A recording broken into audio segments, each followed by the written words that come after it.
Are your cucumber seedlings leggy, turning yellow, or just refusing to sprout? Are you spending a fortune on expensive, store-bought soil mixes only to be consistently disappointed by the results? Hello, my dear fellow gardeners and green thumbs. Today, I'm not just sharing a simple recipe. I'm sharing an entire philosophy for creating the perfect, ideal potting mix for cucumbers. This is a formula I've perfected over decades right here in my own garden. A mix that will make your seeds pop out of the soil almost instantly.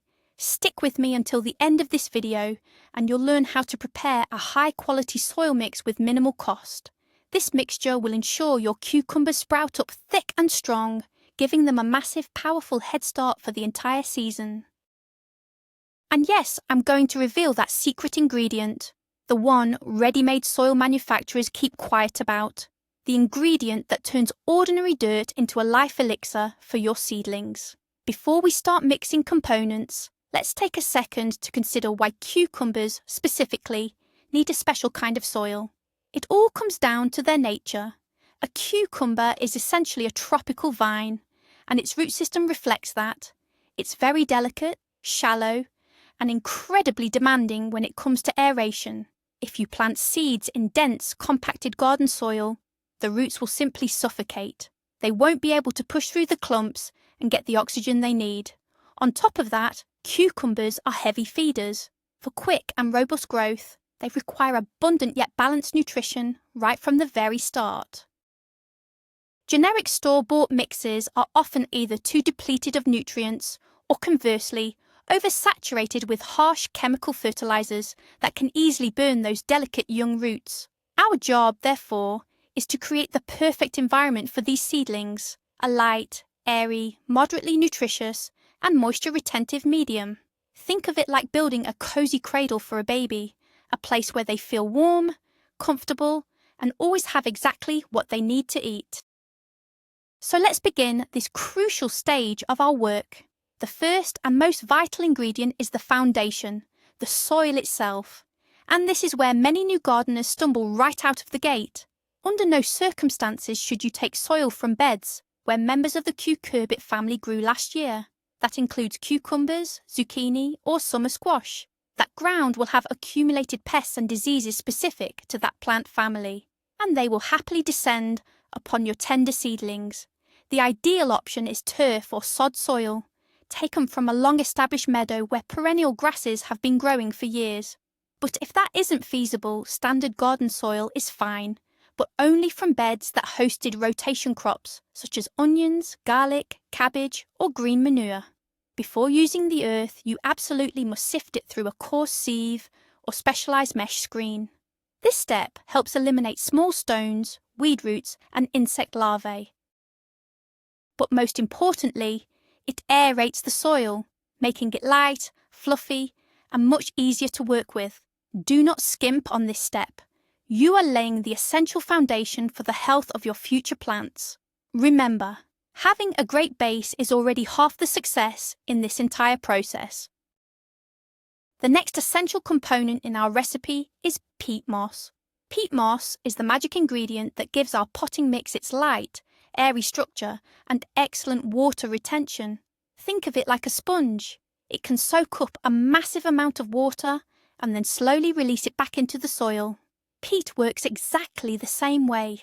Crucially, it prevents the mix from compacting, creating microscopic air pockets, essential for the cucumber roots to breathe.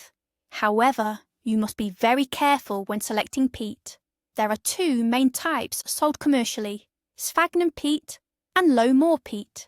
Sphagnum peat, which is light brown and fibrous, has a naturally high acidity, which is absolutely detrimental to cucumbers. What we need is low-moor peat.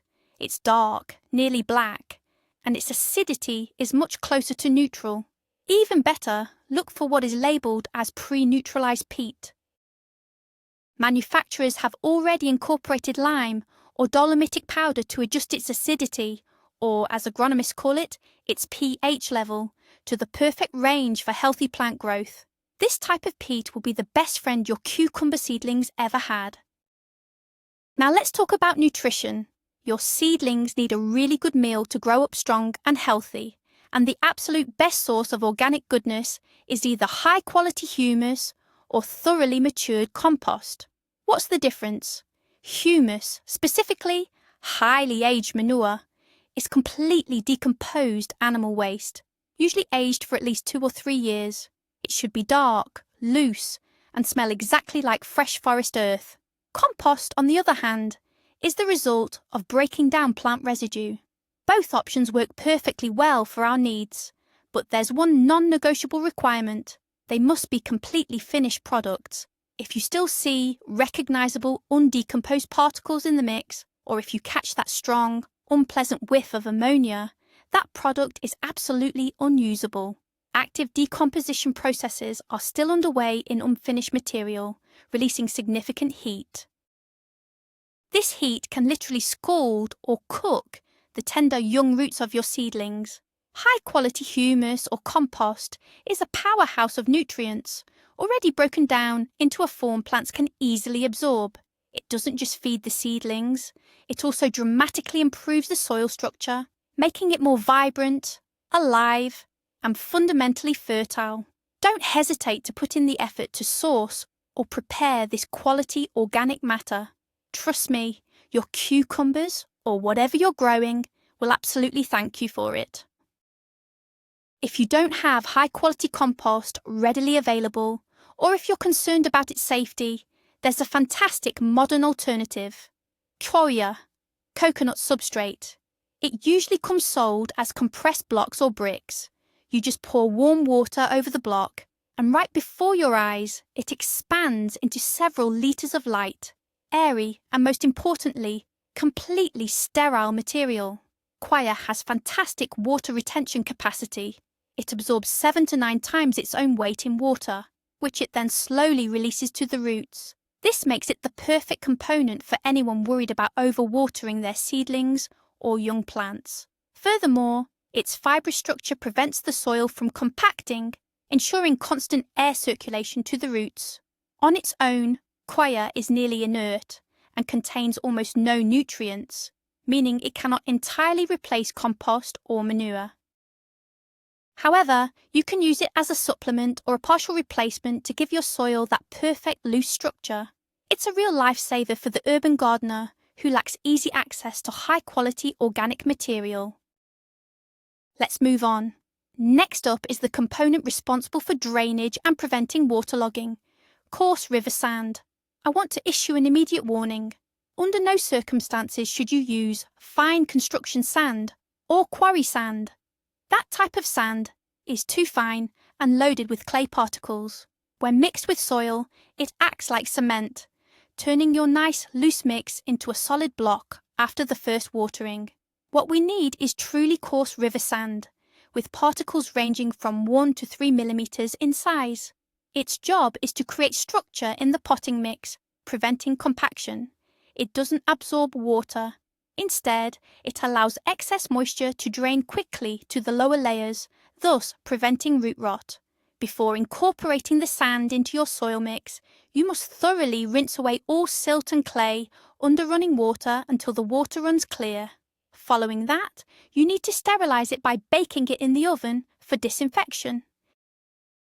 This might seem like extra effort, but trust me, this simple preparation step will protect your seedlings from countless issues, including that dreaded disease, damping off. Now let's talk about my favourite smart soil amendments. The first one on the list is vermiculite. It's a natural mineral that goes through a special high heat treatment. As a result, it exfoliates, or puffs up, into lightweight porous granules that look a bit like golden mica. Think of vermiculite as your personal agronomist right there in the seedling pot. Its uniqueness lies in its ability to absorb both water and dissolve nutrients, and then release them back to the plants only as they are needed. If you accidentally overwater your seedlings, the vermiculite will quickly soak up the excess, but if you happen to forget watering day, it happily shares its reserves. Plus, it contains essential micronutrients beneficial for plants, such as potassium, magnesium, and calcium. Vermiculite also makes the soil incredibly loose and airy, preventing compaction and stopping that crusty layer from forming on the surface. This is a must-have ingredient in my soil mix recipe, especially because it drastically simplifies caring for notoriously finicky seedlings like cucumbers. Vermiculite has a close cousin, perlite, often called agroperlite. It's another natural material, volcanic glass, which when heated, puffs up into lightweight white granules that look a lot like styrofoam. Gardeners often debate which is better, vermiculite or perlite. In truth, they have similar yet distinct functions. If we think of vermiculite as a sponge that soaks up and releases moisture, perlite is better characterised as a drainage system. Perlite absorbs much less water, but it's fantastic for aerating the soil and ensuring moisture is distributed evenly throughout the container. Crucially, it prevents water from sitting stagnant around the roots. I personally love using them in tandem. Vermiculite handles the storage of moisture and nutrients, while perlite ensures perfect aeration and drainage.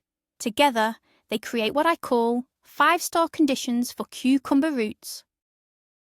If you absolutely have to choose just one, especially for thirsty plants like cucumbers, I would still lean toward vermiculite. Next, we'll introduce our secret ingredient, wood ash, often considered the magic of the old Russian hearth. Crucially, we must only use ash sourced from burned hardwood trees or straw. Ash from coal, treated lumber or garbage is toxic, a definite no-go for your plants. Wood ash is a true powerhouse, providing easily accessible forms of potassium, phosphorus, calcium, and about 30 other vital micronutrients. Potassium strengthens seedlings, making them robust and disease-resistant, while phosphorus actively promotes a vigorous, powerful root system. Plus, due to its alkaline nature, ash helps neutralize the soil's pH, which is particularly helpful if you are using overly acidic peat moss. However, caution is key. It is vital not to overdo the application of ash. Remember the principle: less is definitely more. An excess of wood ash can drastically increase the soil's alkalinity, locking out other essential nutrients the plants need. Therefore, incorporate it sparingly. Think of it as adding a pinch of seasoning to a soup, just enough for flavour and benefit. This natural fertiliser has been trusted and used by our ancestors for centuries, and its benefits are just as relevant today. In certain situations, especially if you're unsure about the existing acidity of your soil or peat, you can use dolomitic lime instead of wood ash, or in addition to it. Dolomitic lime is a natural mineral that has been ground into a fine powder. Unlike ash, its primary purpose is strictly the regulation of soil pH. It acts much more gently and has a longer lasting effect than standard agricultural lime. But dolomitic lime offers another huge benefit. It is an exceptionally rich source of both calcium and magnesium. Calcium is vital for building strong cell walls, making your seedling stems thick and resilient. Magnesium, on the other hand, is the central atom within the chlorophyll molecule. Without adequate magnesium, photosynthesis is impaired, and leaves will appear pale and weak. A deficiency often shows up in cucumbers as a distinct yellowing of the leaf tissue, while the veins themselves remain green. Incorporating dolomitic lime into your growing mix during the preparation phase is the absolute best way to prevent these problems. It creates a steady reserve of these essential elements that last throughout the entire seedling growth period. And now, for the moment you've been waiting for. Drum roll, please. Meet my secret ingredient, one you probably haven't even heard of. It's called sapropel. What exactly is it? Sapropel is essentially centuries-old bottom sediment found in freshwater lakes, composed of the preserved organic remains of plant and animal organisms.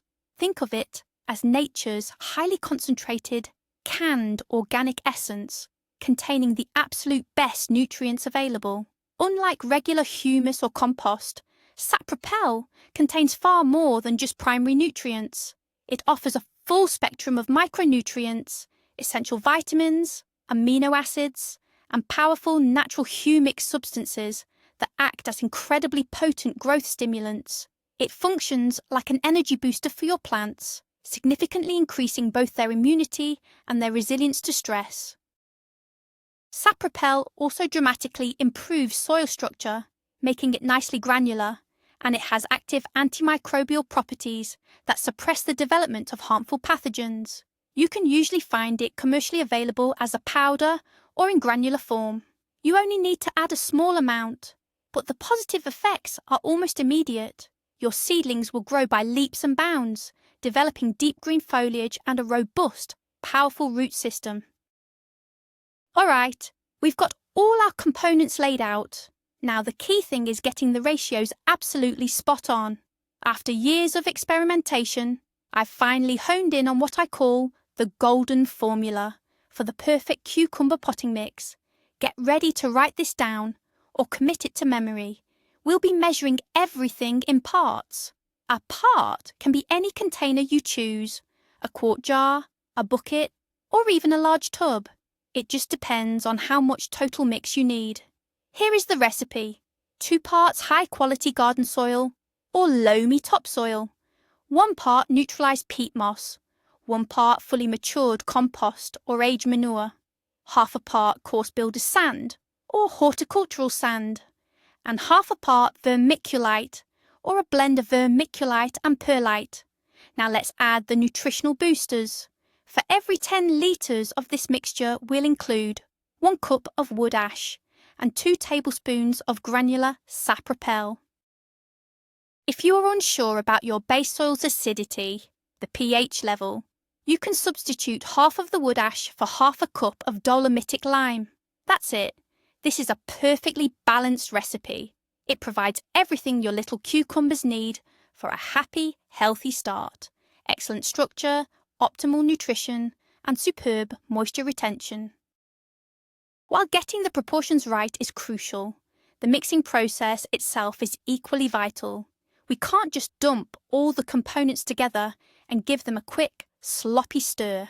Our goal is to achieve an absolutely uniform, homogeneous mix, ensuring that every cubic centimetre of the substrate has the exact same composition. Here is how I approach it. I spread a large sheet of heavy-duty plastic or an old blanket on the floor. First, I pour out the bulkiest components, the soil base and the peat. I thoroughly mix them using a shovel or just my hands, making sure to break up all the clumps. Next, I add the humus or compost and mix everything again until the colour is consistent throughout. After that, it's time for the finer components, sand, vermiculite, and perlite. I mix it all up once more. Finally, only at the very end, I sprinkle the ash, dolomite lime, and sapropel evenly across the surface. And now comes the final, most intensive stage of mixing. I turn the mix over several times with the shovel, moving it completely from one side to the other. The result should be a light, fluffy, slightly moist substrate that feels good to the touch. It shouldn't stick to your hands, but it also shouldn't crumble into dust. We've put together a mix with the perfect composition, but even so, it's still not quite ready for our seedlings. The reason why is that every component, especially garden soil and compost, can harbour invisible enemies. We're talking about fungal spores that cause diseases like fusarium wilt or damping off, plus pest eggs and weed seeds. If we sow seeds directly into this kind of soil, we risk losing the entire batch of seedlings. That's why the next crucial step is disinfection, or what is commonly called soil sterilisation. There are several ways to approach this, and each method has its own pros and cons. It's important to understand that the goal of sterilisation is to kill the harmful pathogens while trying to inflict minimal damage to the overall soil structure. You absolutely cannot skip this stage, especially if you aren't 100% confident in the quality of your components. Think of it as medical insurance for your young plants, a preventative measure that saves you from tears and disappointment later on. Now let's look at the most popular and effective methods available. The oldest, most tried and true, and arguably the most reliable way to sterilise soil is by baking it in the oven. To do this, spread your potting mix onto a metal baking sheet in a layer no thicker than 5 to 7 centimeters.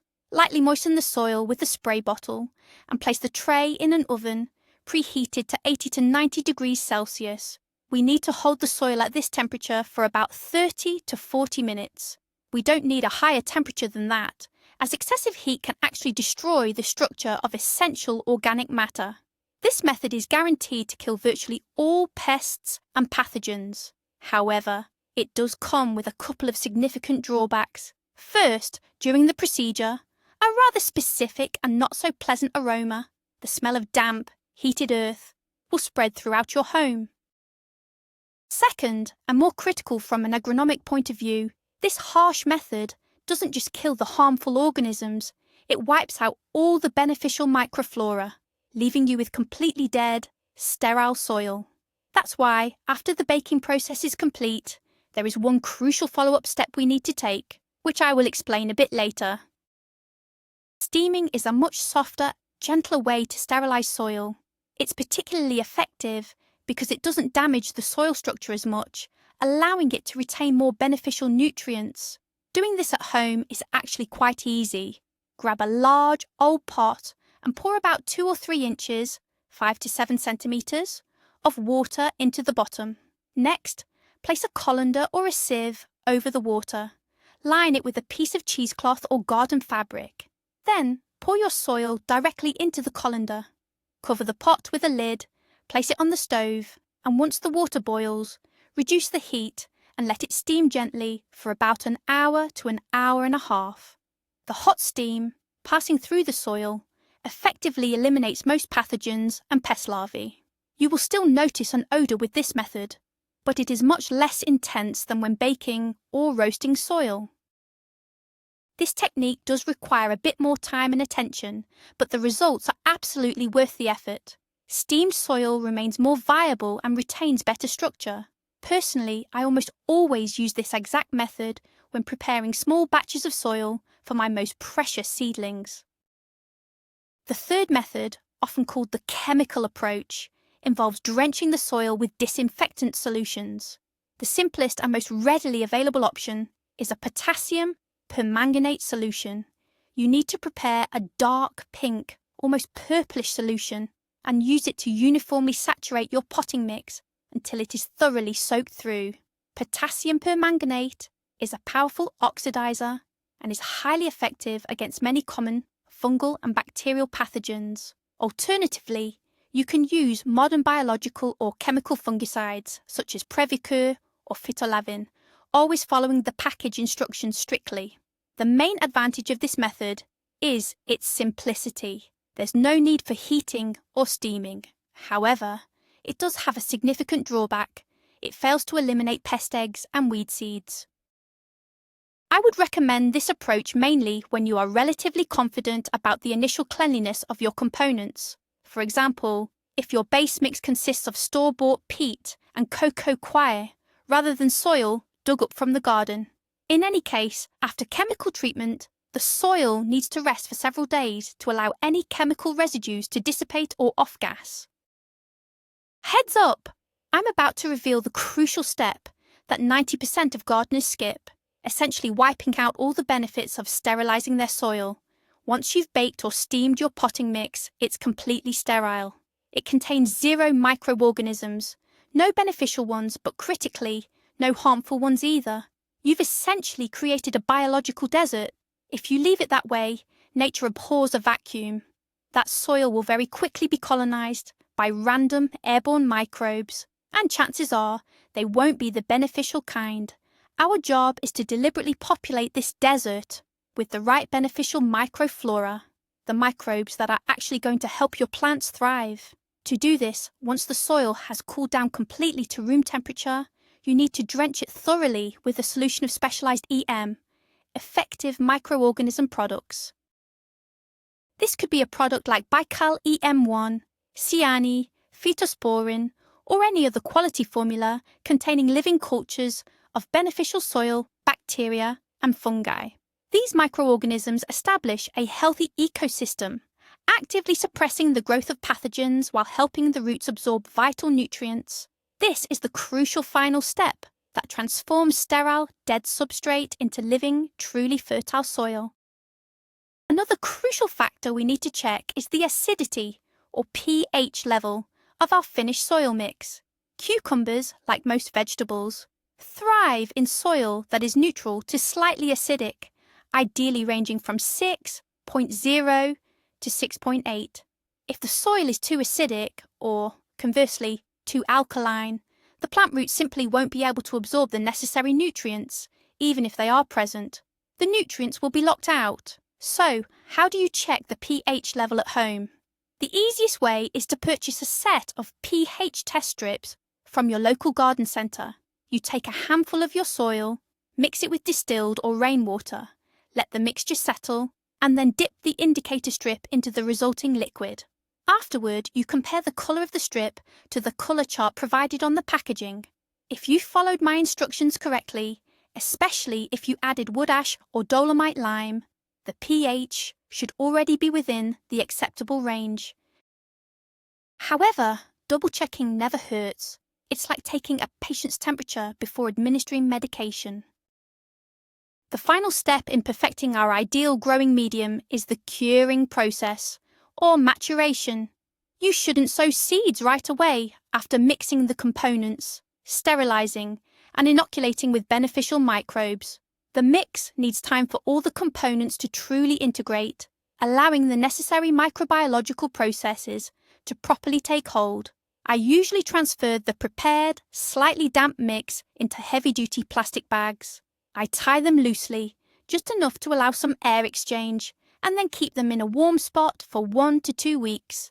During this time, the beneficial bacteria we've introduced will multiply exponentially and start breaking down the organic matter, making the essential nutrients much more bioavailable for your future seedlings. The growing medium essentially comes alive, establishing its own perfect biological equilibrium. Think of it like letting a good soup simmer. The longer you let it sit, the deeper and richer the flavours become. Don't rush this vital step.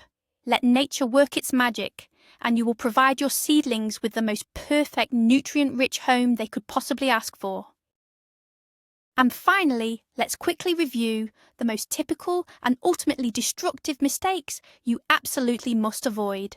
Mistake number 1, using fresh, uncomposted manure. This is a surefire way to burn and destroy your seedling's root system. Number 2, starting with heavy clay soil. In that kind of concrete, your cucumber roots will simply suffocate. Mistake number 3, completely ignoring soil, sterilisation or sanitation. This is pure Russian roulette, and the stakes are your entire future harvest. The 4th mistake, incorrect proportions. For example, adding too much peat moss will make your mix excessively acidic, while too much sand makes the soil poor and incapable of retaining moisture. The 5th and very common mistake is forgetting to revive your soil after sterilisation. Remember, dead earth cannot sustain healthy life. And finally, mistake number 6, using soil for your seedlings taken from the same garden bed where cucumbers grew last year. Avoid these common pitfalls, follow my proven method, and I guarantee that your seedlings will be the strongest, healthiest, and most vigorous plants you've ever grown. Alright friends, what you have now isn't just a simple recipe, it's an entire system, a comprehensive step-by-step guide to creating the ultimate fertility elixir for your cucumbers. You now know what perfect soil consists of, how to mix it properly, how to sanitize it, and most importantly, how to bring it to life, transforming it into a vibrant, living organism. This loose, nutrient-rich, and biologically active substrate is the best possible start, the perfect cradle, for your future harvest of sweet green cucumbers.